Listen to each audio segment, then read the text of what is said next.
teach the art. You still they never had this. Number one, never wanna run about the gun. I wasn't licensed to have one.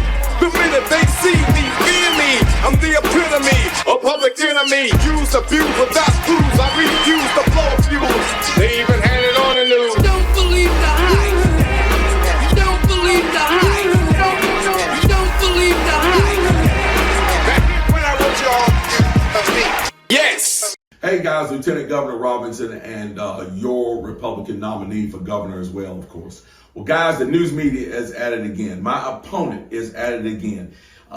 You all have seen the half-truths and outright lies of Josh Stein on these ads over and over again.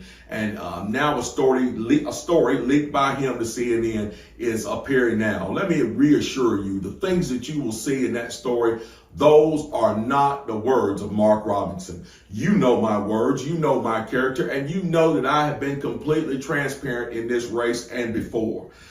Folks, this race right now, our opponents are desperate to shift the focus here from the substantive issues and focus on what you are concerned with to salacious tabloid trash. We cannot allow that to happen. And folks, we've seen this type of stuff in the past as well. Clarence Thomas famously once said he was the victim of a high-tech lynching. Well, it looks like Mark Robinson is too, by a man who refuses to stand on stage and debate me about the real issues that face you. Instead, they want to focus on salacious tabloid lies. We're not going to let them do that. We are staying in this race. We are in it to win it. And we know that with your help, we will. God bless you. And we will see you where? On the campaign trail. Huh. No sound effect? The lie detector test determined that was a lie. There we go. We knew we were going to be using it. Welcome back. Hottest show in the galaxy. Mark Robinson, who's running for governor. Fortunately, he's behind, but North Carolina, stand up. Roderick Morrow is in North Carolina. The allegations against him, CNN article outlined that he, under the username Mini Soldier, SOLDR, Mini Soldier, connected him to transgender porn, calling himself a black Nazi, condoning slavery, which he's done. So, yeah, we know your character because you've said this out your mouth. We got the clips. It also said that he looked in women's gym shower rooms. There's also another site where, what's it, Ashley Madison, where he allegedly said that his wife's sister, and you listen, if you have children in the car, you know they should be listening on Fridays, but that her tasted good and so did her butthole. That it was smelled and tasted good. He said that I read that that he was sleeping with his wife's sister and that she tasted good in both holes. He was leaving a lot of comments on like nude Africa. Are you familiar with this, Roger? Because I know you. No, you be watching stuff. I'm a pornosaur. I love. Pornosaur. Yeah, I have no problem admitting to that. I think vast majority of people have watched porn at some point in America. But so, no, we're not condemning his porn tape. His porn. But there is levels to this. Okay. Yes. There's levels to this. The only appropriate comments to leave on any of these videos or forums is, what's her name? Is there a link? Something like that. You don't leave a comment like, I'm having sex with my wife's sister and her butthole and vagina tastes good. Yeah, that's a little too much, bro. You don't. Yeah, why are you talking about slavery at all to these people? Why is this coming up? Chapter 4 of The Grift, page 83, which I have right here, a Clay Kane best-selling book. So it's like we're Negro Damas on here. We are the Negro Damas channel. We be telling y'all stuff, and it happens because the stuff is not hard to see, except if you're blind. But he talks about the Black Republicans, and Mark Robinson is featured in a whole chapter. Well, he and others, of course. And this is crazy. This is so crazy. Yeah, they keep asking like, did they even vet him? And I said the vetting was when he said those things out loud, when he said, we should bring back slavery. We should be grateful for slavery. Like, they was like, cool, we don't need to look into nothing else. Let's make this guy the face of the Republican Party in North Carolina. And that's all it really takes. But yeah, this stuff is not necessarily revelatory. It's also an article that came out like a month ago. We read it on the Blackout Tips. It was how he frequented the porn shop, and he frequented the porn shop so much that they knew him. Like the guy, there's pictures with him in the owner of the porn Yes. shop. yes, and he. Now I'm not trying to kink shame, but God, it makes there's a distinction. Let's do it. Let's do it. It's Friday. He went to It's the Friday. booth. He went to the booth in the shop. So he was in there getting nasty in the booth. Right. So let's talk about how nasty that is, because other people have used that booth. Right. We don't know whether they clean the booth.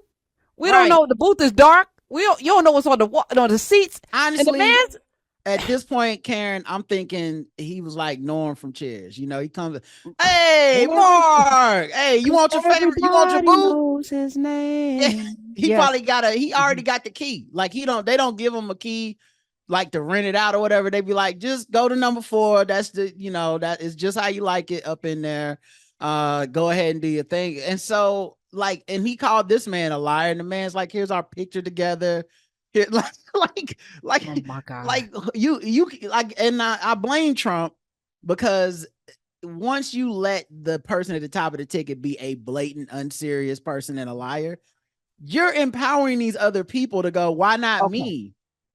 Oh, can we tell the truth? And shout out to Dr. Greg Carr and Lamont King. This morning they did a masterful job unpacking it. So I'm not going to get into the weeds. Y'all can please listen to Urban View Mornings on the app. I think it was the 2nd hour and the 8 o'clock hour. They did a deep dive. Dr. Carr even brought up the high-tech lynching connection with Clarence Thomas. If we're being honest, since Reagan, this party has always been unserious. Reagan was a man who was an actor. Yes, he was governor of California. But if we're being honest, in this country, so was Arnold Schwarzenegger. We had Jesse Ventura as a governor.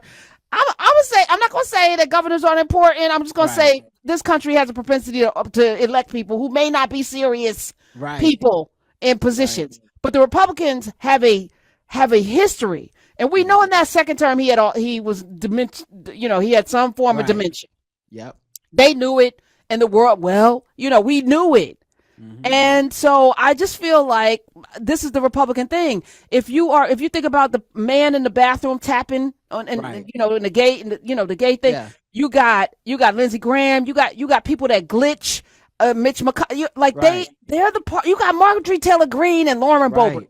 Yes. Matt Gaetz. You got Jim Jordan, who gives coverage to people who allegedly diddle with young athletes. Okay. This is that party. Why are we shocked? So you're talking about the top of the ticket. This is the up and down. To me, what I would say the distinction that I'm making is there was a time period where an presumably unserious candidate needed to prove they were serious to the Republican Party to be like Ronald Reagan had to get with Nancy and be the governor of California and have a political platform in order for the people at the top who make the decision in that party to be like, okay, we're going to run him for president. Donald Trump is the opposite. I feel like after Obama, we exist in an unserious, everybody thought it was going to post-racial. We post-serious. We are in a post-serious society right now where entertainment is more important than anything. And so when you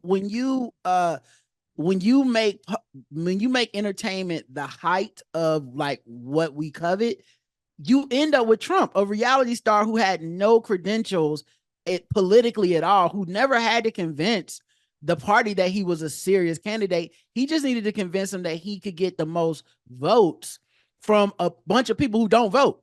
So like he was like, listen, I got my MAGA voters, add that to y'all's real voters, and I can win. And they let it happen. They didn't, they fought for like 3 months, saw the numbers and said, forget it. And I think we have been living like that since 2016.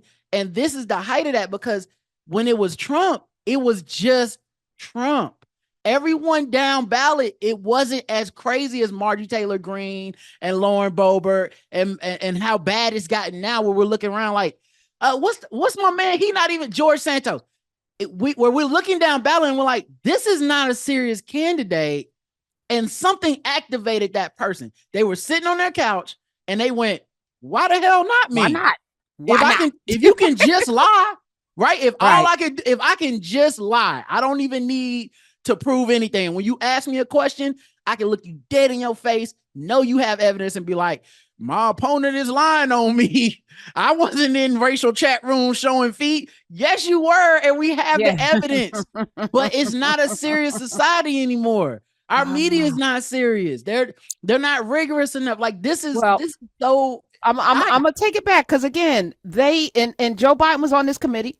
Yeah. Those of you who are old enough, I remember watching every day of the Anita Hill trial or the yeah. confirmation of Clarence Thomas.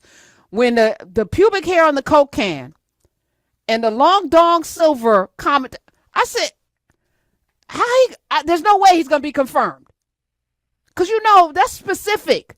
You ain't going.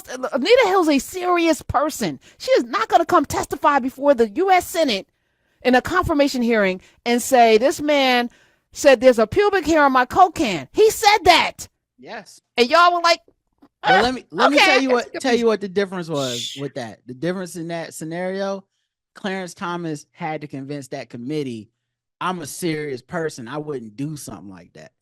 I think we now in 2024, you'd be like, yeah, I did it, and like, what that's got to do with me being a Supreme Court justice? Right. I be doing wild shit. And like, either I'm gonna lie about it to your face and I did it, or I'm gonna sit up here and tell you it's not a problem. And that is a line we crossed that I don't know how we go back, because we let too much stuff slide. Back. We have to build a bridge. We have to build a bridge because they burnt it down.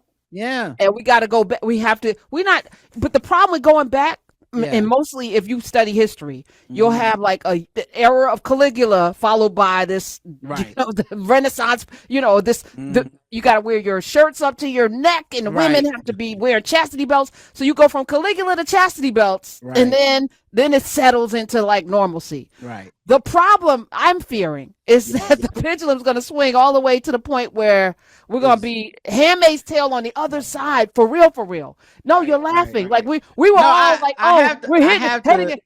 I have to laugh just because we're such ridiculous. Like, as an existence, human beings are so ridiculous. Because there's such a happy medium we could coexist in. But you're right. We go Confederacy to Black president. Right.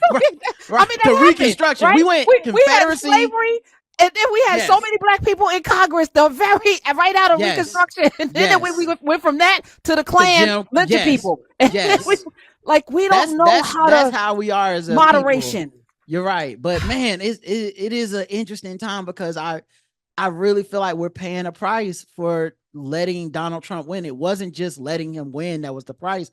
The tenor of the country is different. Like, and like, not to be too fine a point on it, I know there's very liberal people that won't like what I'm about to say, but this was my point in 2016 when I was like, America won't learn this lesson that you keep saying, like, if we don't get Hillary and we get Trump, after that, we're going to swing to a liberal utopia. I was like, that shit has never happened in American history. What'll happen is we'll just swing so far to the right. Normal it's going to be to the right of what normal was in 2016. Like, where we were headed after Obama, normal is now closer to the right than it is to the middle or the center. And that's how humans work. They don't work in this way of like, man, we had Trump. It's time for us to go ahead and elect, Pete Buttigieg, to elect Bernie Sanders or whatever liberal thing you thought you were gonna get. And we ain't get it, did we?